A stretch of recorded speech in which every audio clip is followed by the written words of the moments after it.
Assalamualaikum warahmatullahi wabarakatuh. Alhamdulillah, assalatu wassalamu ala rasulillah Sayyidina Muhammadin wa ala alihi wa ashabihi wa mawalah. Amma ba'du, faya ayuhal hadirun ittaqullaha la'allakum tuflihun. Pada kesempatan ini, marilah kita bahas bersama tentang pernikahan dini dan pandangan para pemikirnya. Kebolehan nikah di bawah umur oleh fuqaha yang didasarkan pada Al-Quran surah ke-65 ayat keempat oleh Asgor ditolak dengan merujuk pada tafsir Muhammad Asad, The Message of the Quran, bahwa kata lam yahidna bukan berarti belum mencapai usia haid, tetapi tidak haid. Tidak haidnya mungkin karena alasan psikologis atau alasan lain. Dengan mengutip Maulana Usmani, Asgor menulis bahwa semua teolog sepakat bahwa istri yang dicerai belum terjadi hubungan seksual. Al-Quran tidak menuntut adanya iddah. Konsekuensinya, hubungan seks dengan wanita yang belum mencapai menstruasi tidak mungkin terjadi, karena masalah iddah muncul hanya apabila ada kemungkinan terjadi hubungan seksual. Maulana Usmani juga berusaha membuktikan bahwa Aisyah nikah bukan pada umur 6 tahun, sebagaimana yang dipercaya banyak orang, tetapi pada umur 16 atau 17 tahun. Karena itu, sunnah Nabi juga tidak membolehkan nikah anak-anak di bawah umur. Dari tinjauan agama, Muhammad Hasbi As-Siddiqi sependapat dengan Yusuf Musa bahwa usia dewasa adalah berusia 20 tahun.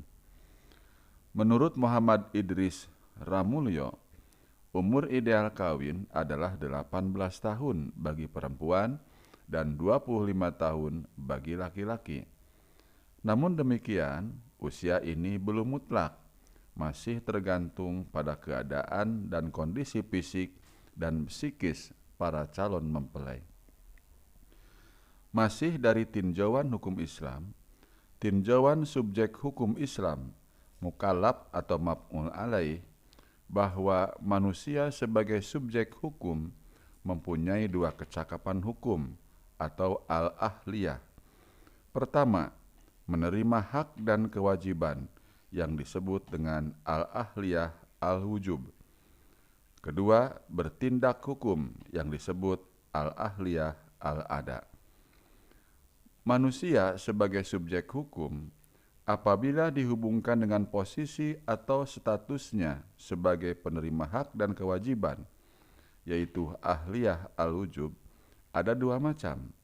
Pertama, manusia yang memiliki kemampuan menerima hak dan kewajiban kurang sempurna, atau ahliyah al-wujub an-naqisah. Maksudnya, seseorang itu hanya pantas menerima hak tetapi tidak pantas memikul kewajiban.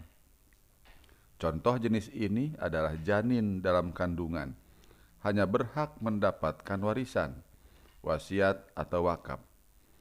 Kedua, manusia yang memiliki kemampuan menerima hak dan kewajiban secara sempurna, ahliyah al-wujud al-kamilah. Maksudnya, seseorang pantas menerima hak dan sekaligus memikul kewajiban. Manusia sejak lahir sampai dewasa mempunyai hak dan kewajiban ini. Manusia sebagai subjek hukum ketika dihubungkan dengan kemampuan bertindak hukum, ahliyah al-ada, dapat dikelompokkan menjadi tiga. Pertama, tidak memenuhi syarat sebagai seorang yang mampu bertindak hukum sama sekali, faqih al-ahliyah, seperti anak kecil yang belum mumayyiz, orang gila, orang yang kurang akal karena dianggap belum atau tidak mempunyai akal. Kedua, orang yang kurang sempurna bertindak hukum, nakis al-ahliyah, dengan contoh anak yang sudah memayyiz. Ketiga, orang yang memenuhi syarat secara sempurna melakukan tindakan hukum kamil al-ahliyah, seperti seorang yang sudah dewasa dan berakal sehat.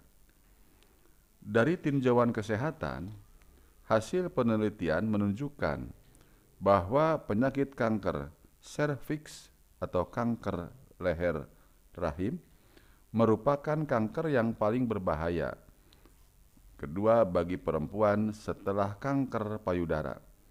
Jadi bahaya nomor 2 setelah kanker payudara. Kanker ini menyerang bagian terendah dari rahim yang menonjol ke puncak liang senggama.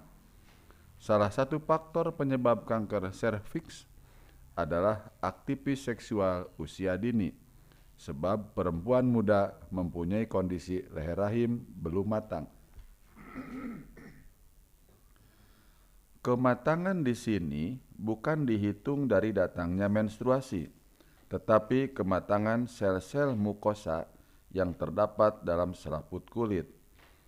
Umumnya, sel mukosa ini baru mengalami kematangan pada saat perempuan berusia di atas 20 tahun. Ketika perempuan berusia di bawah 18 tahun, kondisi sel mukosa yang terdapat dalam serviks belum begitu sempurna menerima rangsangan dari luar, termasuk dari sperma. Akibatnya, setiap saat sel mukosa bisa berubah menjadi kanker. Perubahan sifat sel akibat rangsangan bisa meningkatkan pertumbuhan sel mati yang berpotensi menyebabkan kanker. Sarwito Wirawan Sarwono berpendapat bahwa usia seorang siap memasuki kehidupan rumah tangga adalah 20 tahun untuk perempuan dan 25 tahun untuk laki-laki. Usia ini didasarkan pada tinjauan kesehatan dan sosial kemasyarakatan. Dadang Hawari menulis, usia untuk berumah tangga dan keluarga berencana menurut kesehatan adalah 20 sampai 25 tahun bagi perempuan dan 25 sampai 30 bagi laki-laki dengan 3 alasan. Pertama, bahwa memang benar anak akil balik ditandai dengan ejakulasi atau mimpi basah bagi laki-laki dan haid atau menarsi atau menstruasi pertama bagi perempuan, tetapi bukan berarti siap kawin. Perubahan biologis tersebut baru merupakan pertanda proses pematangan organ reproduksi mulai berfungsi, namun belum siap untuk reproduksi, hamil, dan melahirkan. Kedua, dari tinjauan psikologis, anak remaja masih jauh dari kedewasaan atau matur atau matang dan mantap, dan kondisi kejiwaannya masih labil dan karenanya belum siap benar menjadi istri apalagi orang tua. Ketiga, dari sisi kemandirian, pada usia remaja sebagian besar aspek kehidupannya masih tergantung pada orang tua dan belum mementingkan aspek afeksi atau kasih sayang. Demikian teman-teman pandangan para pemikir tentang pernikahan dini. Semoga bermanfaat. Wassalamualaikum warahmatullahi wabarakatuh.